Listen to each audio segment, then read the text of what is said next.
Hello मेरे प्रिय विद्यार्थियों, मेरे प्रिय श्रोताओं, आज पुनः आप सबका स्वागत है। आज हम लोग भाषा विज्ञान का अध्ययन करेंगे। इसके अंतर्गत हम लोग अध्ययन करेंगे भाषा का अर्थ, परिभाषा, स्वरूप, अभिलक्षण, भाषा विज्ञान की परिभाषा, क्षेत्र, उसकी शाखाएं, भाषिक संरचना तथा स्तर, जिसके अंतर्गत हम पढ़ेंगे ध्वनि, शब्द, रूप, वाक्य और प्रोक्ति। इन सभी का हम विस्तृत रूप से अध्ययन करेंगे और उसके पश्चात हम इसी पे आधारित आपको वस्तुनिष्ठ प्रश्न देंगे, बहुत ही महत्वपूर्ण जो होंगे। तो चलिए आज का जो टॉपिक है हम आरंभ करते हैं। हम भाषा विज्ञान का अध्ययन कर रहे हैं, तो सर्वप्रथम हम ये जानेंगे कि भाषा विज्ञान क्या है। वैसे शॉर्ट जो प्रश्न दिए थे उसमें हमने डाल दिए थे प्रश्न, लेकिन हम जब आज विस्तृत रूप से पढ़ रहे हैं, आरंभ कर रहे हैं, तो हम इसको बताते हुए चलते हैं कि भाषा विज्ञान क्या है। भाषा विज्ञान भाषा का वैज्ञानिक अध्ययन है। भाषा विज्ञान भाषाओं के गुणों के साथ साथ सामान्य रूप से भाषा की विशेषताओं को व्यवस्थित जांच भी करता है।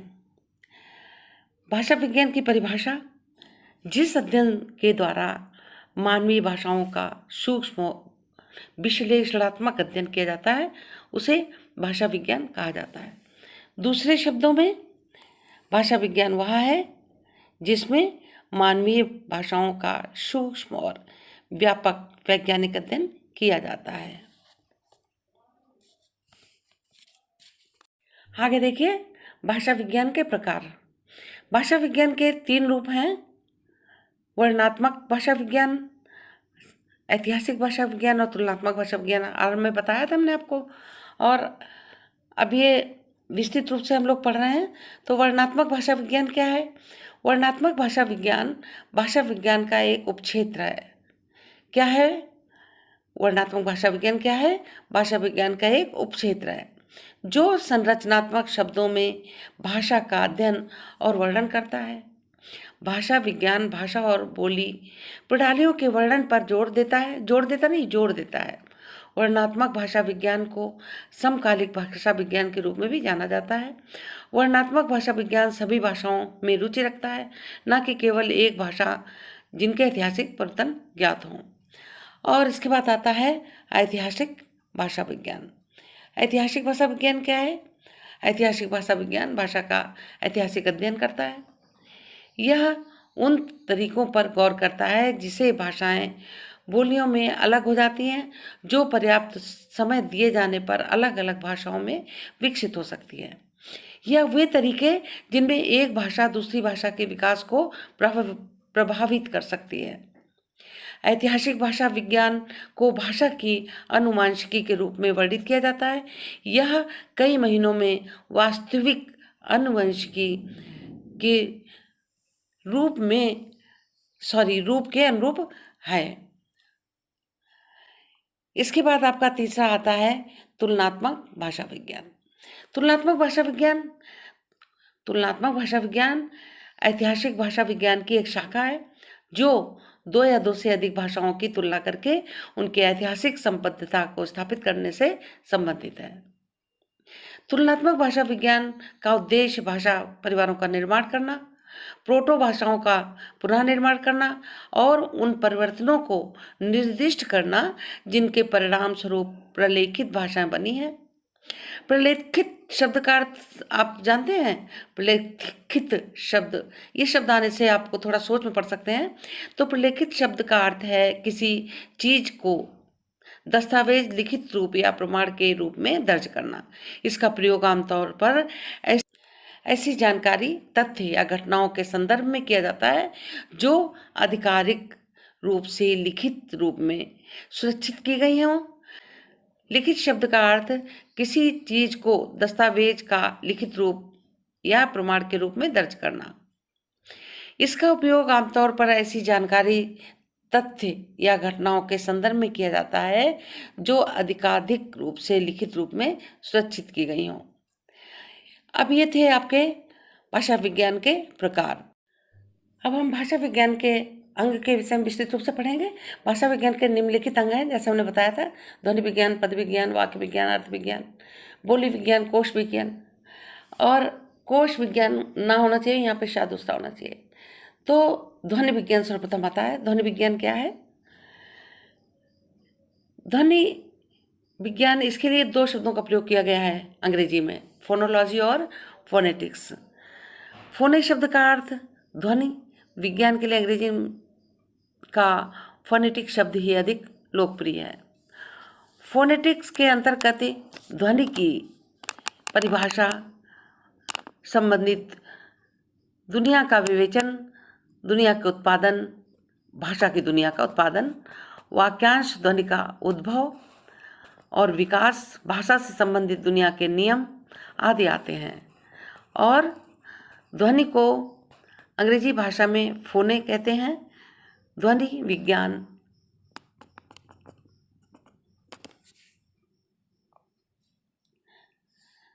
ध्वनि विज्ञान का कार्य भाषा के विभिन्न ध्वनियों का ज्ञान कराना है, भाषा के अशुद्ध व शुद्ध उच्चारण को बढ़ाकर मानव को शिक्षित करना है, भाषा के शुद्ध उच्चारण की शिक्षा देना ध्वनि विज्ञान का कार्य है।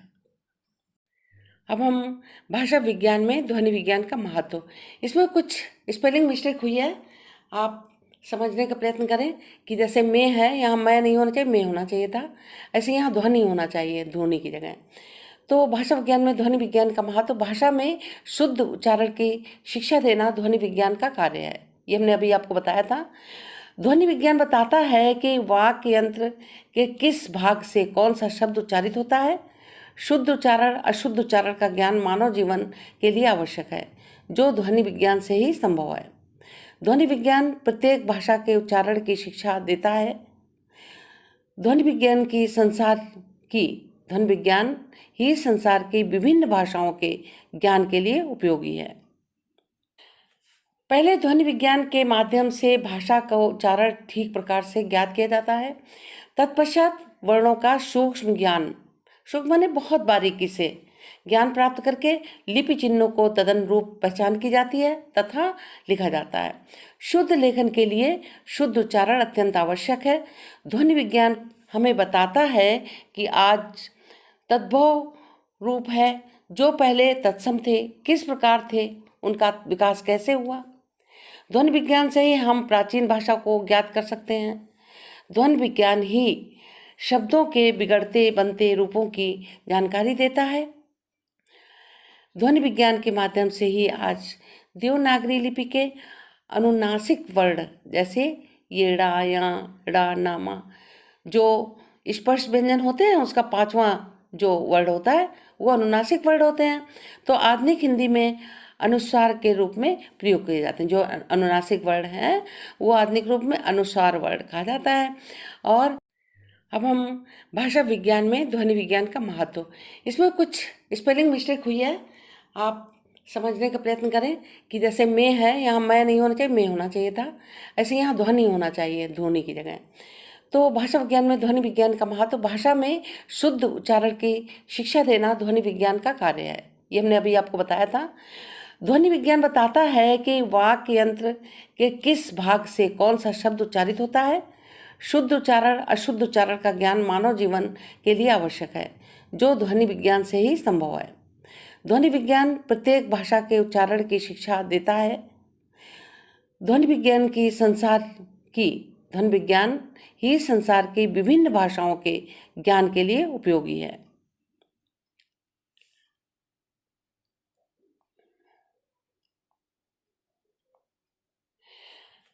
पहले ध्वनि विज्ञान के माध्यम से भाषा का उच्चारण ठीक प्रकार से ज्ञात किया जाता है। तत्पश्चात वर्णों का सूक्ष्म ज्ञान, सूक्ष्म माने बहुत बारीकी से ज्ञान प्राप्त करके लिपि चिन्हों को तदनुरूप पहचान की जाती है तथा लिखा जाता है। शुद्ध लेखन के लिए शुद्ध उच्चारण अत्यंत आवश्यक है। ध्वनि विज्ञान हमें बताता है कि आज तद्भव रूप है, जो पहले तत्सम थे, किस प्रकार थे, उनका विकास कैसे हुआ। ध्वनि विज्ञान से ही हम प्राचीन भाषा को ज्ञात कर सकते हैं। ध्वनि विज्ञान ही शब्दों के बिगड़ते बनते रूपों की जानकारी देता है। ध्वनि विज्ञान के माध्यम से ही आज देवनागरी लिपि के अनुनासिक वर्ण जैसे ये ड़ा या ड़ा नामा जो स्पर्श व्यंजन होते हैं उसका पांचवा जो वर्ड होता है वो अनुनासिक वर्ड होते हैं।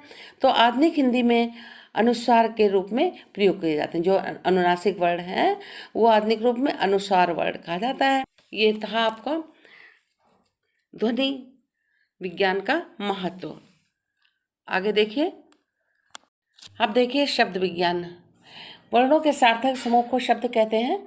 शब्दों का एक अपना अर्थ होता है। जब शब्दों का प्रयोग वाक्यों में किया जाता है तो वह पद बन जाता है। जब कोई शब्द वाक्य में प्रयुक्त होता है उसके बाद पद कहलाता है। शब्द विज्ञान भाषा विज्ञान की एक शाखा है। यह शब्दों के अर्थ को समझने की प्रक्रिया का अध्ययन करता है। शब्द विज्ञान को प्राचीन तत्वों के आधार पर मंत्र भी कहा जाता है। इसके बाद आता है रूप विज्ञान। ये भी भाषा विज्ञान की एक शाखा है। रूप विज्ञान यह शब्दों की संरचना, उनके निर्माण और अध्ययन से जुड़ा हुआ है। रूप विज्ञान को अंग्रेजी में मॉर्फोलॉजी कहते हैं। रूपिम शब्दों के अर्थ की सबसे छोटी इकाई है। यह किसी शब्द का भाग या स्वतंत्र शब्द भी हो सकता है। इसे रूपग्राम और पदग्राम भी कहा जाता है। इसके बाद आता है हमारा वाक्य विज्ञान। वाक्य विज्ञान क्या है? वाक्य विज्ञान भाषा विज्ञान की एक शाखा है। ये भी एक शाखा है। किसी भाषा के वाक्य के बनने के सिद्धांतों और उसकी प्रक्रियाओं के अध्ययन को वाक्य विज्ञान कहते हैं। इस वाक्य विन्यास सिंटैक्स भी कहा जाता है। सिनेटैक्स कहना चाहिए, सिनेटैक्स भी कहा जाता है। वाक्य विज्ञान में पदों के पारस्परिक संबंध का अध्ययन किया जाता है।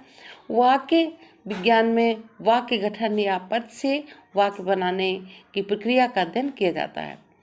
वाक्य विज्ञान में वाक्य की रचना, परिभाषा, स्वरूप, अनिवार्य तत्व का विन्यास, वाक्य के प्रकार, वाक्य का विभाजन, वाक्य में परिवर्तन आदि विषयों का अध्ययन भी किया जाता है। पद, शब्द और वाक्य, इनके विषय में हमने बहुत पहले आपको पढ़ाया था। बीए पार्ट 1 के कोर्स में देखिएगा, काफ़ी कुछ आपको इससे मिलता जुलता मिलेगा। उससे पढ़ने से आपको फ़ायदा होगा। इसके बाद आता है हमारा वाक्य विज्ञान। वाक्य विज्ञान क्या है? वाक्य विज्ञान भाषा विज्ञान की एक शाखा है। ये भी एक शाखा है। किसी भाषा के वाक्य के बनने के सिद्धांतों और उसकी प्रक्रियाओं के अध्ययन को वाक्य विज्ञान कहते हैं। इस वाक्य विन्यास सिंटैक्स भी कहा जाता है। सिनेटैक्स कहना चाहिए, सिनेटैक्स भी कहा जाता है। वाक्य विज्ञान में पदों के पारस्परिक संबंध का अध्ययन किया जाता है। वाक्य विज्ञान में वाक्य गठन या पद से वाक्य बनाने की प्रक्रिया का अध्ययन किया जाता है। वाक्य विज्ञान में वाक्य की रचना, परिभाषा, स्वरूप, अनिवार्य तत्व का विन्यास, वाक्य के प्रकार, वाक्य का विभाजन, वाक्य में परिवर्तन आदि विषयों का अध्ययन भी किया जाता है। पद, शब्द और वाक्य, इनके विषय में हमने बहुत पहले आपको पढ़ाया था। बीए पार्ट 1 के कोर्स में देखिएगा, काफ़ी कुछ आपको इससे मिलता जुलता मिलेगा। उससे पढ़ने से आपको फ़ायदा होगा। अभिलक्षण, भाषा विज्ञान में अभिलक्षण से क्या तात्पर्य है? अभिलक्षण का अर्थ है किसी व्यक्ति या कार्य का एक विशिष्ट गुण। किसी व्यक्ति के बाहरी रूप या व्यवहार का विवरण भी अभिलक्षण कहलाता है। अभिलक्षण के कुछ और अर्थ जैसे स्पष्ट तथा भेदकारी चिन्ह, विशिष्ट सूचक चिन्ह।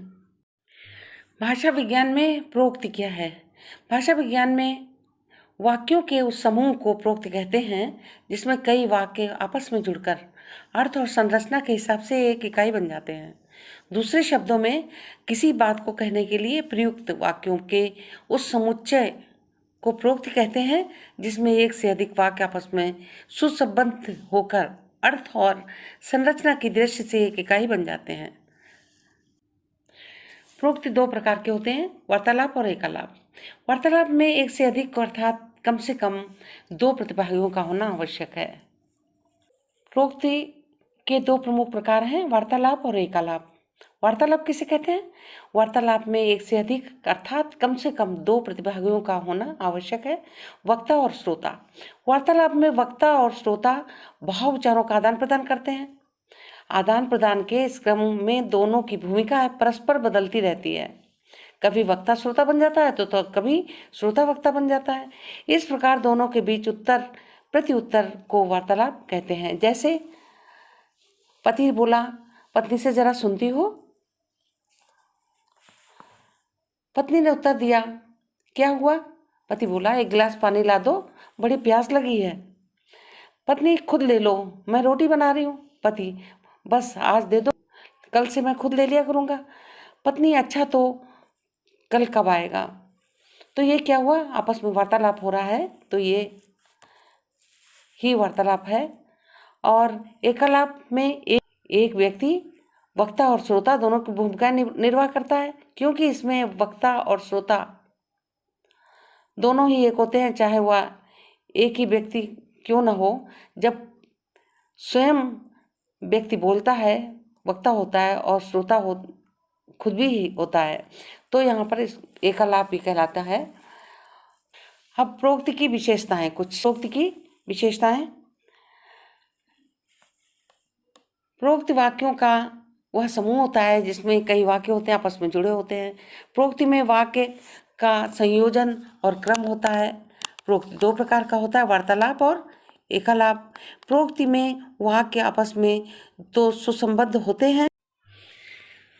और विद्यार्थियों, ये सिलेबस तो बीए का जो है, बीए थर्ड का है, लेकिन ये एमए में भी कोर्स है। और जितने भी भाषा विज्ञान से संबंधित जो विषय होता है, ये आपका इंटर में भी काम आता है। और जितने भी कंपटीशन लेवल होता है, हिंदी कंपटीशन लेवल की, सभी में आपके लिए बहुत ही इम्पोर्टेंट है। और बहुत ही हमने चूज़ करके, मतलब ऐसा नहीं है कि कुछ भी डाल दिया हो, बहुत सरल भाषा बना करके हमने टाइप किया, फिर आपके सामने प्रस्तुत किया है। आशा है आपको समझ में आएगा, पसंद आएगा। और अगर आप यही बीच बीच में कमेंट करते रहेंगे जो भी सुनते हैं, तो हमें ज़्यादा अच्छा लगेगा। बहुत बहुत धन्यवाद।